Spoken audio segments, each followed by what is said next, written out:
Are you struggling with a weight loss journey? Where to get started? I understand. I was there. I lost 200 pounds all naturally, and I wish that somebody would have told me these things in the very beginning. It would have saved me a lot of time and grief. A scale, I got on the scale, which was a very scary thing in the first place. And this was November of 2020 and 397 pounds. That is where I started at. That was my absolute worst. Now with my goal was, it was to get down to 222 pounds. All right, so this was my original goal. What has stopped me every single time in between this? And so for myself, I kept coming up with all kinds of excuses. I had different ones in there, like I didn't have the time. I couldn't find the time in order to get the workouts and to do all the things I needed to. I was a single parent, newly, had no idea what I was doing, had a little, not even 2-year-old girl, and I'm like, I just can't find that time to get to a gym. There's nobody to babysit. The excuses just kept piling up. I mean, it was just, I had a million different ones. And all it was is I wasn't secure in myself that I had the confidence that I could build my mindset in order to lose this weight. So I was literally disqualifying myself. I had pulled my confidence down.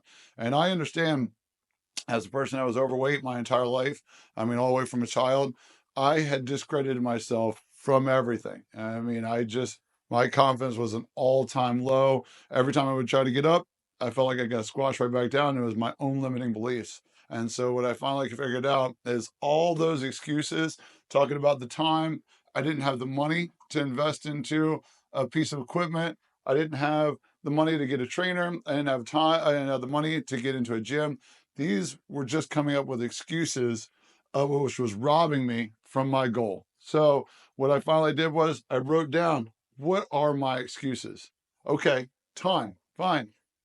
Said, okay, let's take a look at my day. All right, I go to work. I take my little girl to a daycare at 8 o'clock in the morning. And then I've got this going. I've got to be at work by 8:30. And then I work all day until 6 o'clock. I pick her back up, or 5:30. I pick her up. I'm home by 6. I've got to get her ready for food, get all the house stuff. And so next thing you know, I'm dissecting the time out. And I'm realizing that with the time of waking up, there was no more time left in that part of the day. So what did I do? I figured out that in the morning. So all I did was just started setting the clock a little earlier. And what I'm telling you is set these in small increments. Say, okay, well, ultimately I want to work out for an hour. I got to put on my shoes. I got like lay out all the stuff the day before, pre-prep it up so you got your shoes ready. So you can't see them, but I'm still standing in my gym with my shoes literally at my feet, my elliptical machine standing right here to the right, and I've got it all pre-set up, ready to go. I've got the clothes set out. I've got everything so that I eliminate the excuses. So when I wake up, whether I got to bed at 8 o'clock at night or 10 o'clock at night, it doesn't matter. I'm gonna get up and I'm gonna hit these and I'm gonna make them happen for it. And so I automatically preset these things in to maximize my time.